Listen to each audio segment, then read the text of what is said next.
I'd like to do a roll call. Trustee Berenger? Berenger's present. Trustee Farrar? Present. Trustee Carl? Carl, present. Trustee O'Connor? Present. Mayor Dwyer, thank you. Okay, next order of business is department reports. I need a motion to accept the department reports as submitted by the department heads. O'Connor will make the motion. Berenger will second. Discussion? Call the question? Berenger, aye. Ferraro, I. Carl, I. O'Connor, aye. Dwyer, aye, so carried, thank you. Next order of business is the approval of the meeting minutes as submitted by the clerk for the November 4th meeting. Can I get a motion, please? Carl will make the motion. Second? O'Connor will second. Discussion? Call the question? Berenger, aye. Ferraro, I. Carl, I. O'Connor, aye. Dwyer, aye, so carried. Next order of business is the budget transfers and modifications as submitted by the treasurer. I need a motion to accept. Ferraro make the motion. Second? O'Connor will second. Discussion? Yeah, well, I know we went over it with the treasurer today. And there were some substantial lines here that we discussed, so in the future, we really need to stay on top of this. It's, you know, the entire board and our treasurer's department. So just on some of the lines, just for the public's information, we're referring to the treasurer, as he funds a line, it's through the budgetary process. Lines that are not funded adequately are over budget, and therefore modifications need to be made where funds from other unrestricted areas are then pushed into these lines to cover the cost of these additional expenses. The village has been, in this past year, been involved in several cases, litigation. As anybody can imagine, litigation is very expensive. Another big cost that we've incurred is we've gone on to some improvements in the village, including the Crane Park. If anybody knows Crane Park, it's going through the beginnings of a process where we're dredging the South Pond. And that has created engineering and other fees associated with that project that we don't know, because we thought initially this project was going to start a year ago. It didn't, and now we're into this period of time. So additional costs come up like that. The funds are there. We've mitigated that by taking care of that with a unrestricted fund balance when we needed to, or when we need to. But to Trustee Carl's point, the board each year prepares a budget and bases it on real numbers and real work that needs to get done, and we do a good job here in the village. So we will keep a tighter eye on it. And Are we not timed out here with these, with the transfers? Is that the issue? I'm not sure what the issue is. so, well, it's not really an issue per se. So the treasurer, who is new to the job and does, you know, a great job for us, there are certain pieces that aren't part of the day. We don't have a lot of budget transfers or modifications because the budget is adequately funded. Right. But we're having these anomalies recently between litigation, engineering, certain projects, which are creating costs above what we budgeted. And is there anything though that we can do? I mean, it just happened, right? No, it just happens, you know. I didn't know what the time was. Yeah. You just need to, you know, kind of recognize it. I think Anthony giving us this analysis has shown. Yes, okay. Yeah. Okay, so we had first and second. Further discussion? Call the question? Berenger, aye. Ferraro, I. Carl, I. O'Connor, aye. Right, so carried, thank you. Next order of business, Trustee Berenger, resignation, part-time school resource officer. Be it resolved, the Board of Trustees accepts the resignation of part-time school resource officer Michael Guedes effective November 8th, 2024. The Board of Trustees wishes Michael well in his future endeavors, and I'd like to put this in the form of a motion. Second, please. Carl, second. Call the question? Berenger, aye. Ferraro, I. Carl, I. O'Connor, aye. Right, so carried. We wish him well. Next order of business is the resignation for ZBA Secretary Claire Doherty. Resolved, the Board of Trustees accepts the resignation of Claire Doherty, ZBA Secretary, effective November 1, 2024. The Board of Trustees wishes Claire well in her future endeavors. I need a motion to accept this resignation. Carl will make the motion. Second? O'Connor will second. Okay, call the question. Berenger, aye. Ferraro, I. Carl, I. O'Connor, aye. Dwyer, aye, so carried. Next order of business is the appointment of ZBA Secretary Danielle Haggerty.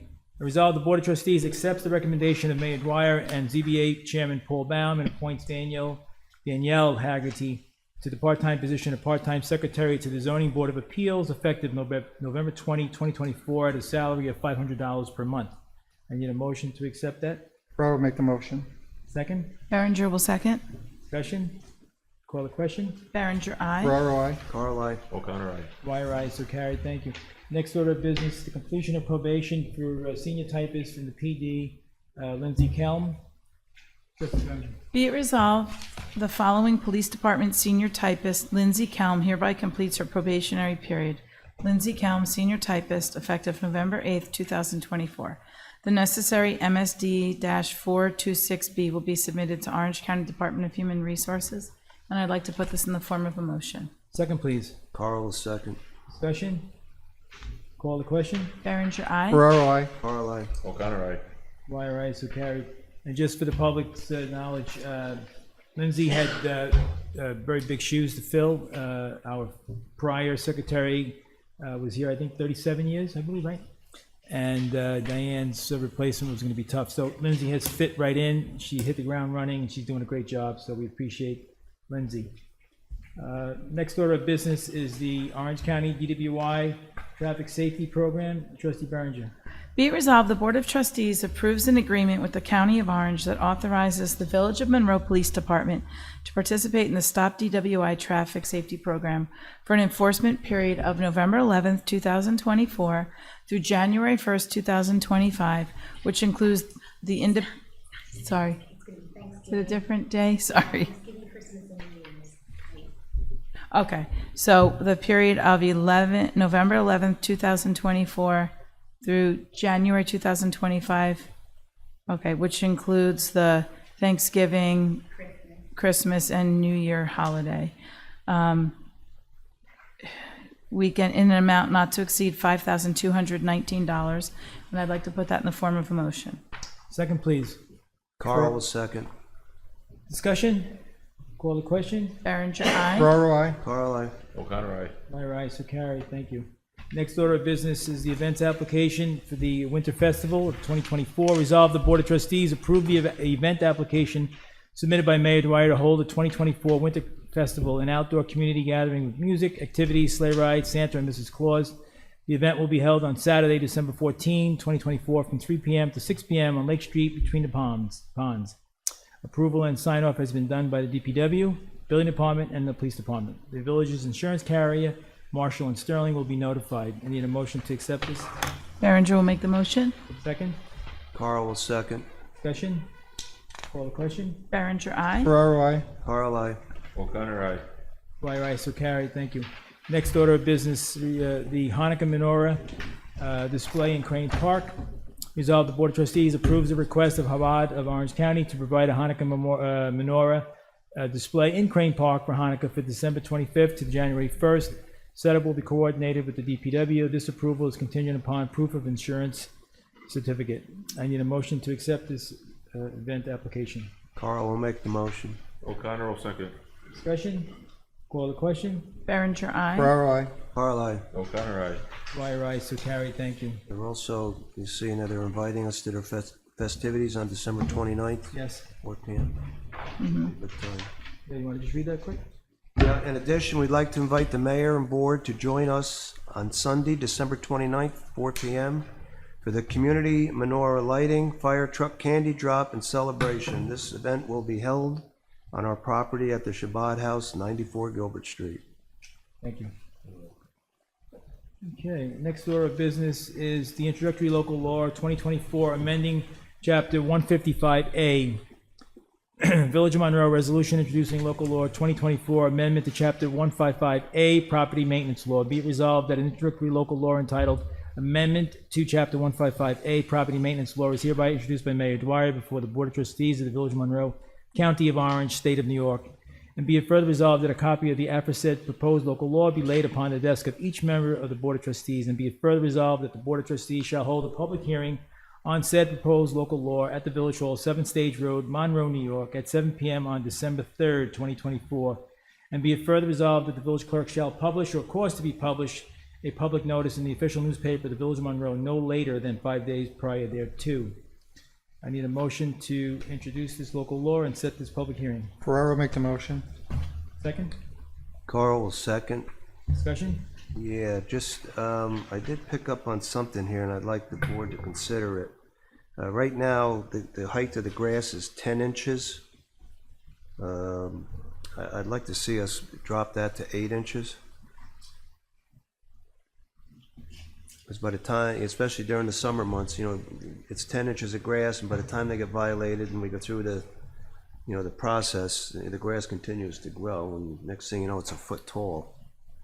I'm just looking to see if we can drop that to 8 inches. That's 155A6G. I'm sorry? That is the, just so the board understands that that's what's in the uniform code, That's correct. but you can authorize lower. Okay, what does the board say? Makes sense? I don't know, I kind of would rather stick with 10. I feel like there's a lot more issues than grass right now, but, like a lot of the parking and the parking on the lawns, but what does everybody else think?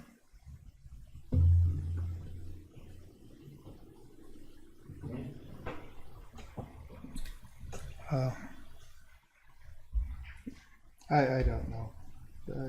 10 inches is what we're talking about? 10 inches is what currently in the uniform code. Right.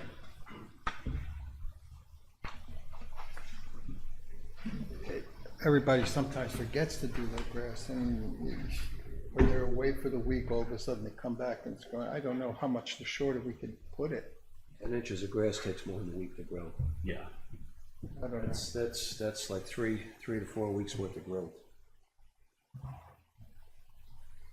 And again, you got 10 inches of grass. When you go out to violate them, they've got a certain amount of days to correct it, and they don't correct it, the grass continues to grow.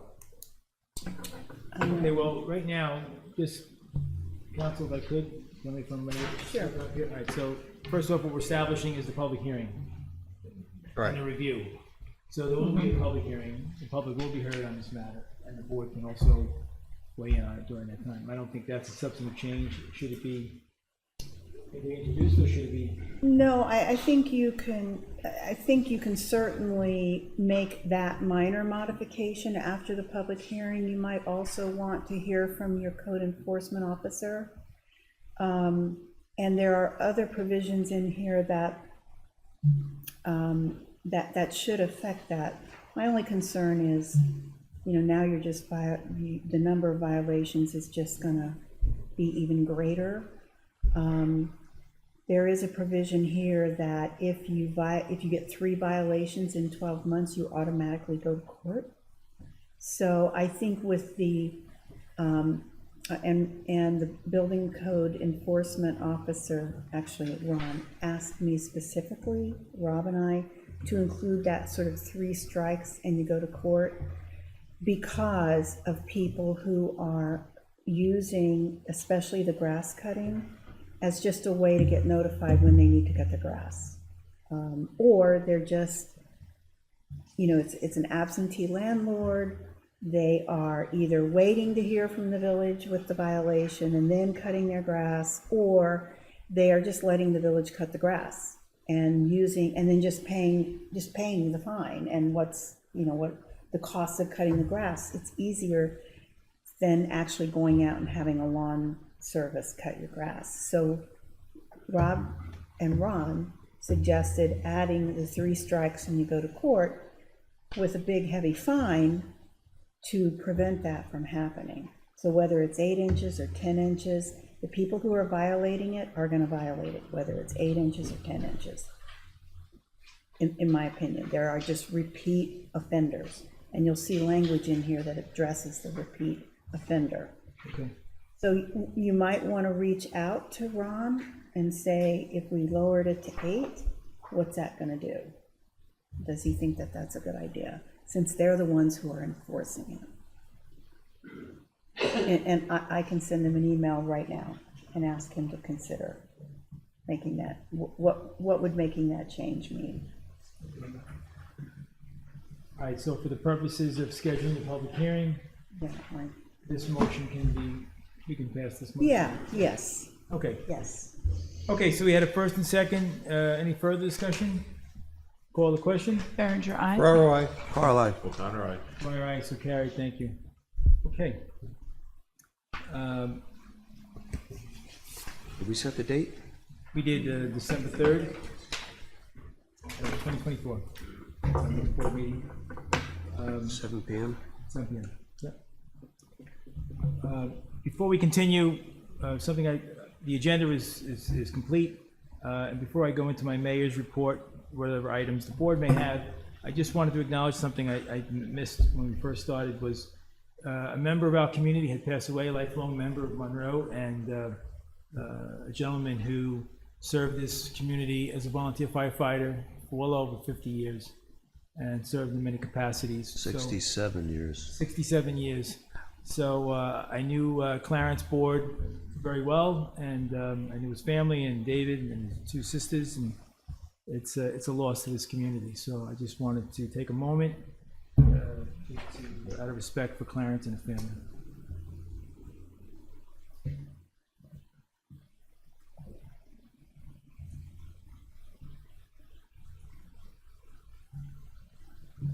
Thank you. The other thing I did have is I just wanted to go over a couple of things that we're doing right down here in the village.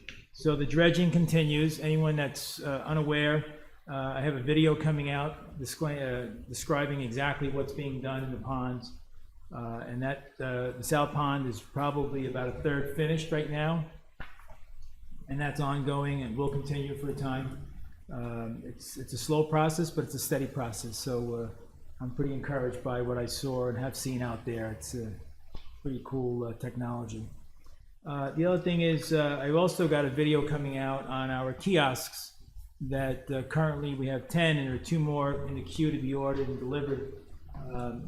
And that'll also be coming out on all the platforms. So if you're into YouTube or you've got a website or you've got access to our website, all that'll be out there probably by the end of the week, I think. Yes. So that's what I have. Trustee Berenger? I have a couple of good things about our wonderful school district. I know we have some wonderful programs. Our sports teams have done really amazing this fall. For Section 9, our boys football team won the Section 9, along with the boys soccer team, the girls volleyball team, and the girls and boys cross country. They headed to states, and the boys cross country team were the state champs. And I think it's pretty exciting. And sometimes, not everybody gets newspapers anymore or follows up on it, but it's just a great accomplishment for all of our athletes. And I just wanted to say congratulations to all of them. Forgot one. Did I forget one? Sorry, who did I forget? Girls swim, our county champs. Oh, okay, I'm sorry, county champs, and I know there is a girl headed up for something, states, I think, like now, Yeah. this weekend, They're sorry. going up, yeah. Sorry, thank you for filling me in. Only because my granddaughter said All right, congrats to the swim team too. I have nothing. We still have voluntary water restrictions in place. The reservoir is down 24 inches. We just need to be cognizant of that and start doing rain dances. And also, the fire departments a lot of fire departments have been over helping Greenwood Lake with the major fires they've been having over there for the last couple of weeks. So, and I know Monroe has been there almost every day. And thank you to all our volunteers out there. Absolutely. They're, without a doubt, the most important thing we have in community here. Firefighters, first responders, ambulance corps, first responders. Trustee O'Connor? I'm good. Okay. Anyone from the public wish to speak, please come on up. If you would, just give the clerk your name, sir. My name is Edwin. Edwin? It's spelled S-A-L. S-A-O. G-A-D-O. D-O. S-A-L. S-A-L. G-A-D-O. G-A-D-O. G-A-D-O. Got it. Okay. Yep. Hi.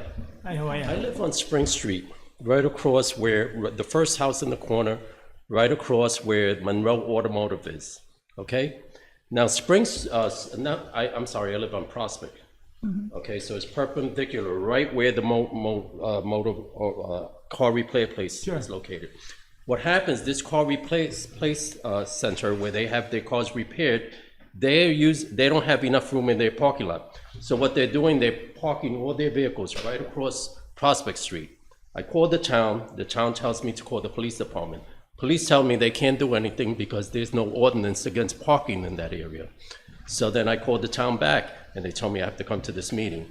So the thing is, it's also a hazard because it's only a street that has a dead end. There's only like 9 houses on each side.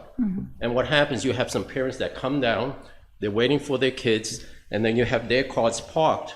And then if you're coming from, let's say, the Carriage Road area, and you're coming to turn into Prospect Street is almost like 30 degrees. You almost have to make a U-turn in order to get into the street. Now, if there's a car parked there with hedges there, you can't see that car parked there.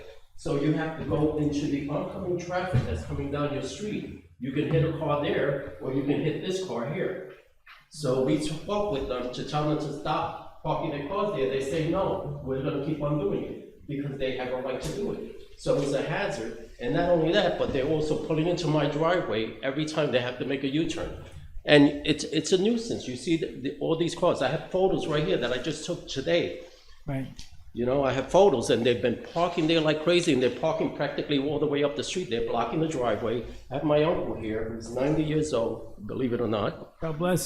That's great. He doesn't have a backup camera on his car. So now that it's dark, he can't back up because he has to make multiple turns just to get out of the driveway.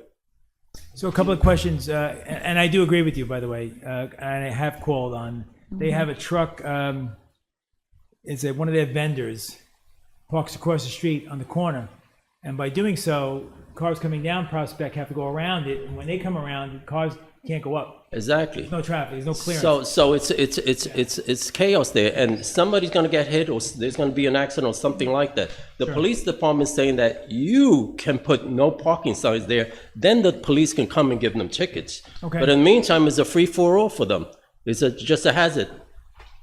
I've tried taking a fire truck up there, coming off of Spring Street, making that so-called hard right, and it's almost impossible. You can see the Amazon trucks, any deliveries, the postman coming by, they have to do so many maneuvers. Doing just about to a get- 9-point turn so you can get yourself Yeah, right. You know exactly. it's a nuisance, but not only that, but it's dangerous.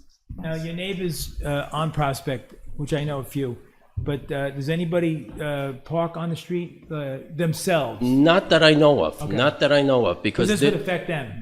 no, I've been living there since '84. Sure. So what happens? It used to, the automotive place used to be owned by another person. Yes, we know. This new people that took over, probably like about 8 years ago, now they've been parking their cars. The previous owners didn't park their car on the street. They're the ones that are parking their cars all over the place, and they're blocking each. You know, my driveway is two cars wide, but they're using my driveway in order to make their U-turn. But also, I have a photo here that I can show you. That you can see from my driveway right behind me, you have like 3 or 4 cars tonight. And then one just had to go all the way up, make a U-turn to come back down, you know, or they turn into my driveway, so. If I could ask, if it's possible, could you email the clerk those photos? Oh, sure, Yeah. of course I Anything you can. got, we'll take it. Perfect. address. I'll do that. Thank you so much. And I Thank you. appreciate you listening to this. Thank you. Absolutely, no, I understand completely. I just want to make sure that nobody else has a problem. Well, that's what I mean. You gotta make sure. Thank you so much. This would be no parking on Prospect. Thank you so much. Thank you. Sorry, I just kind of listened to you. So I think you can, That's been a mess over there for a while. It's turned into a junkyard. or if you just No move some repair, they're bringing She's cars gonna in. say something, listen. No, I just, if you want to modify the parking, you can do that, I think by resolution, actually. Can we Have to put look at it. residents only? Wouldn't that automatically, this, We're gonna hear. Additional people can speak, right? Yeah. Come on up, you just give your names to clerk, I would appreciate that.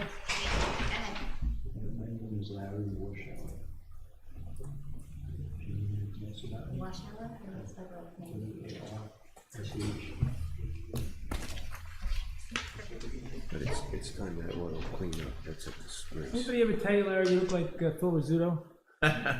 Holy Heard cow! that? I know who he is. You never heard that from anybody? Never. Really? Okay. Anyway, I emailed to your village clerk, and I think to you, she forwarded it to you. I'm the guy who didn't like it that when, I understand why you say you needed these parking meters. I understand the logic of that. Right. I don't agree with it, but I understood it. Okay. But one thing I don't think is a good idea. I've been here for 45 years, right? And I go to that library a lot. And I never thought about it. Well, it's a little town. I'm just going to park in front of the library. It's no big deal. What's the big deal, right? You're in there for a half hour. Sometimes you're in there only for 5 minutes.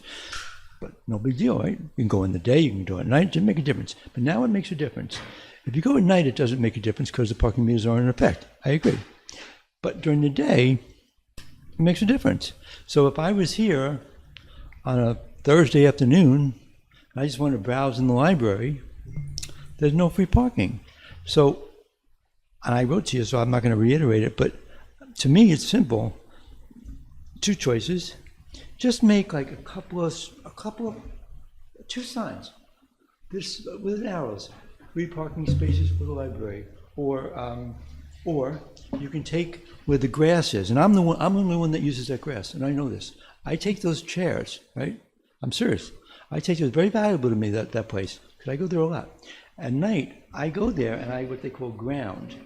See, I take those chairs and I actually take off my feet, my shoes, and I'm touching the earth and reading a book for a half hour. And I know I'm the only one doing that because I'm the only one there.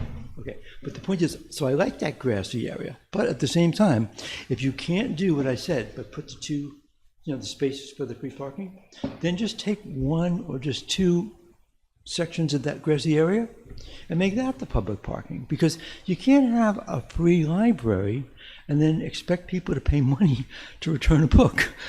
You just can't do it. And it's very, and I said, what's the big deal? Don't even go to the meeting. All you have to do is go into the little parking lot, right? Next to the big parking lot. But if you do that, the signs clearly says, this is for the cleaner. If you stay here, you're going to be towed. And there's all these other signs. This is for this person. You stay here, you can be towed. So that's not good either, right? No one wants to think I'm in the library, I'm going to be towed. Sure. So the point is, all I'm asking you, I'm not going to reiterate it, but figure out a way that somebody, if they want to be there for a half hour, because that's all, I've been there a lot. Nobody stays there for more than a half hour anyway. But for that half hour, it's an important part of your life, right? And I don't want to worry about me getting a ticket or have to pay $1 just to go to my library. So Sure. that's all I'm going to say. I appreciate that. Thank you. Thank Appreciate you. that.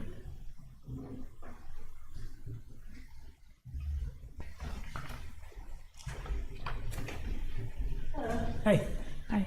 Hi, my name is Lorraine Loning. I live in the village of Monroe on Ironworks Road. I am here today to address the issue of parking meters in the village, specifically the 3 spaces near the library that have traditionally been free, as well as the broader impact of the parking meter system on our community. The library is a cornerstone of our village, providing free information and services to all members of the community. It plays a vital role in our society, and the village should be doing everything it can to support it. One of the simplest ways to do it is by ensuring that there is convenience-free parking for everyone who wishes to use the library. For as long as I can remember, the 3 spaces by the library were exempt from parking meters. This allowed residents to quickly drop off or pick up materials without the added hassle of feeding the meter. Eliminating these free spaces undermines the library's mission, and frankly, it goes against the village's responsibility to support such an important community resource. When I last spoke at this meeting, I raised concerns about the parking meter system. What troubled me at the time was that some key details seemed to be overlooked. Village officials hadn't even downloaded the parking app, nor did they seem to know how much a parking ticket costs. I have to ask, do village officials themselves have to pay for parking, or are there special exemptions for you? Every time the parking meter issue is discussed, the focus often seems to be on business owners and employees who park in front of their stores. I find this argument puzzling. It seems to me that it should be up to the business community, or perhaps the Chamber of Commerce, to address that issue. Why is it the village government's responsibility to step in and resolve this? Let's also not forget that in previous years, the village has suspended parking meter enforcement during the holiday season. This suggests that parking availability might not be the real issue at all.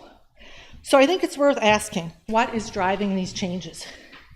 To get a clearer picture, I took a look at the village's budget on the website. The version I found was labeled as tentative, but it hasn't been updated.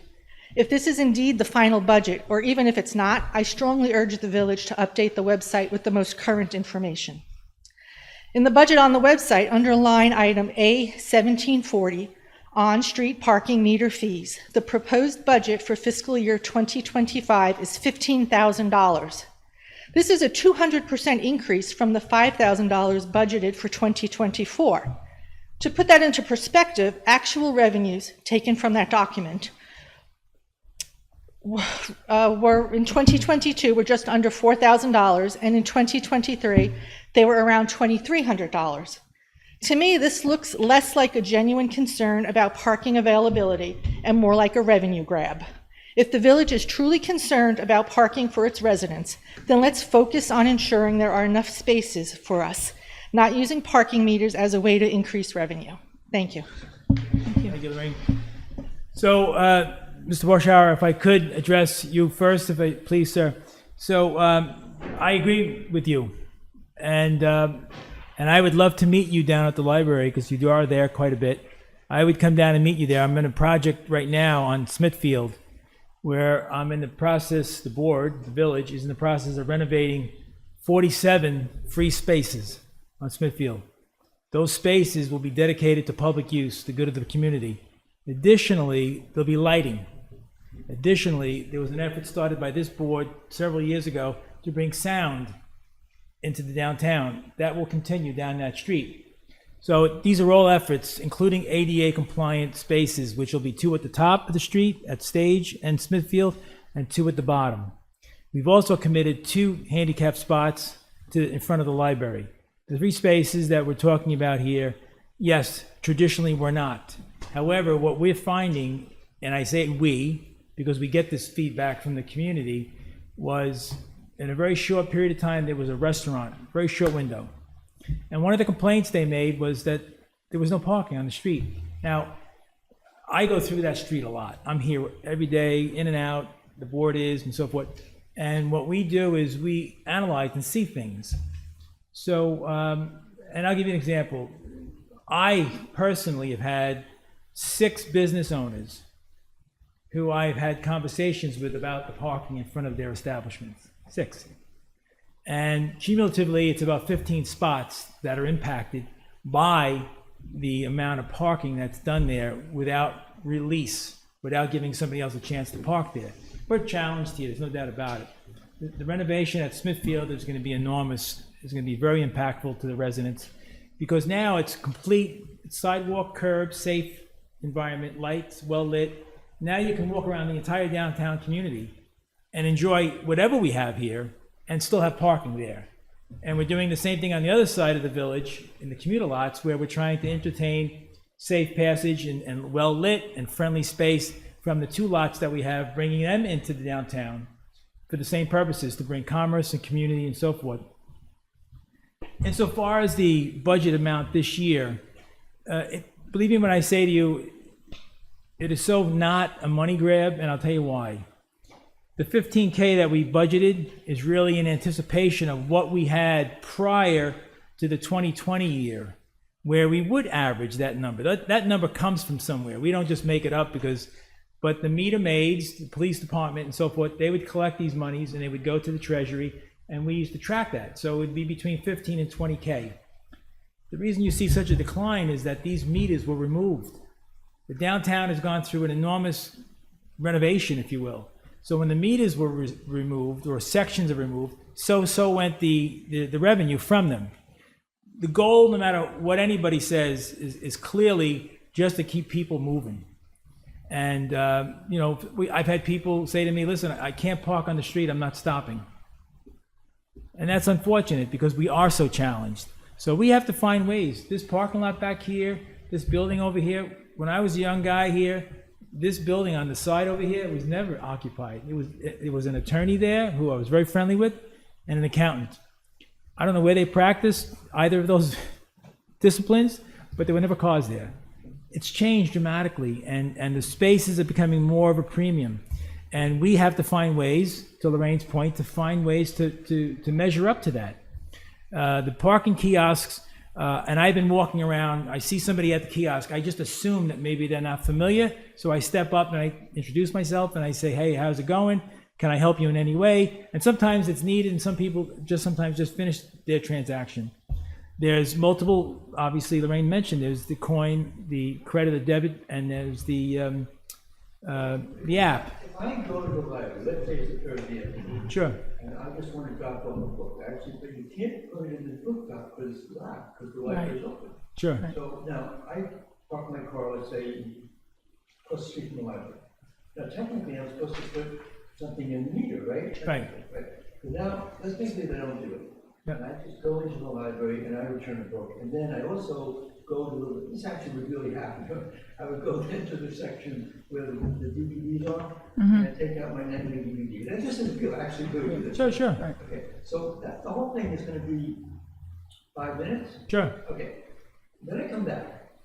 I don't wanna have to worry that somebody just gave me a ticket, and that's just money.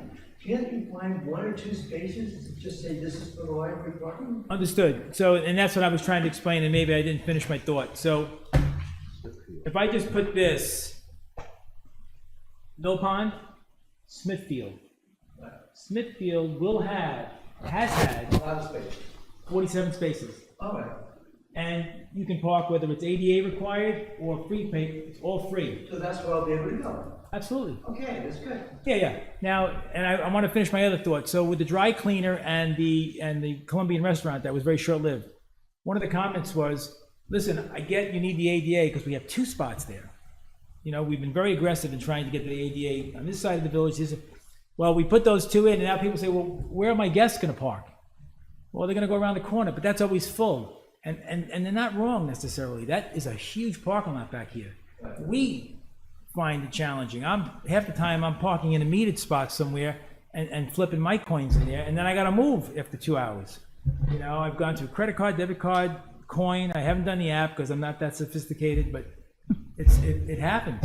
You know, but to your question and the answer to that question is that's going to be absolutely stunning. Believe me when I tell you. That's good to know. Yeah. To me, it made no sense. I mean, particularly if you're poor, I get it. you understand the point. I absolutely understand the point. I totally agree with understand. you, and I mean, I will say I love the library, and you know, my mom's a senior citizen. She goes there tomorrow. She will be there. She goes there for a bereavement group, and it's a lot of elderly people, and it is going to get cold. People are not going to want to walk that far. I don't blame them. It's cold. I have used the meters, and I actually tried it out because I am an app person, but I did it actually Veterans Day. I decided I'd go to the local bakery on our way to the Veterans thing, and I went in and I didn't need an app. I used my coin, and somebody actually said, oh, I saw you use the meter. I go, yeah, I do, but I wanted to check it out for someone like my mom if she had to use it, because there's no way she would be able to do an app or a credit card or any of that with the coins. And I did that, but I do agree that, you know, we want people to continue going to the library, and it is pretty quick. So I wouldn't want to risk getting a ticket either. I totally see where you're coming from. You're welcome. Lorraine, did I answer your questions? When will Smithfield Court be finished? The sidewalks, hopefully by the end of the week, will be done. The paving is happening next Tuesday for the library ingress and egress. And then the village DPW will finish the repair on the asphalt in the road. We're getting so close to the weather changing that the plant may not be open for a full restoration, but it'll be very safe and very complete. The lights are on order. They're in the queue. They're 12 weeks out, they tell us. So that's 4 weeks ago. So we're about 8 weeks left. I'm sorry? So New Year's, January. I'd like to say that, yeah. But I believe and I don't like blaming COVID, I just don't anymore, but we're stuck. The chain of custody of product in this country is just ridiculous. You can't even get the simplest things anymore without a lead time. It's ridiculous. Where I could have bought these streetlights here in a 2-week lead time and had them drop shipped by a common carrier, it's now 12 weeks. And I really don't know why. I mean, this is the greatest country in the world on a lot of levels. Manufacturing, power, just everything. What's the problem? You know, people still go down that road the wrong way. I know. Well, we know what we're doing, and this goes back to an early piece you and I had discussed. So the parking spots will be more angular. And what that does is it allows you, when you're backing out, and you don't have a backup light like that gentleman's uncle, grandfather, was it? Uncle, or dad. Anyway, when you back up, you'll be much more easily seen, and you'll be able to see what's behind you. So they'll be very acute. They'll be like a 45-degree angle. It's going to be very severe. And it's intentional because you want to get as many cars, but you want them backing out safely because they don't see. You're square, you're teed to the curb, you're not going to see as you're backing out. But on a 45, you will. Are you gonna keep the parallel parking on the theater side? Well, actually, I reached out, funny you said that. So I reached out to an engineering firm that we used on some other initiatives. I met them at an association meeting, and I said, hey, can you research that for me? He says we have the width to make the right side angular. So I'm gonna check it. He did, you know, it's a study. He actually does it by GPS, and he said you have 48 feet curb to curb. You've got enough to get what you want. So we're gonna do this, and then we're gonna take a few cars and angular them here and see if they back out nicely. And if they do, I say do it, because that's more cars we can get in. That's, you know, when the movie theater was built, I wanna say it was 104 spots were required for the planning board to give them a use. Which clearly, there is no parking at the movie theater, other than what's on street. It was 108, 108? and they did a count of all the parking in the area. Right, There was like 180 parking spots. 180, right. Um, But 108 in Mill Pond, Smithfield, and this parking lot here. That's correct. So I absolutely hear you both. We do.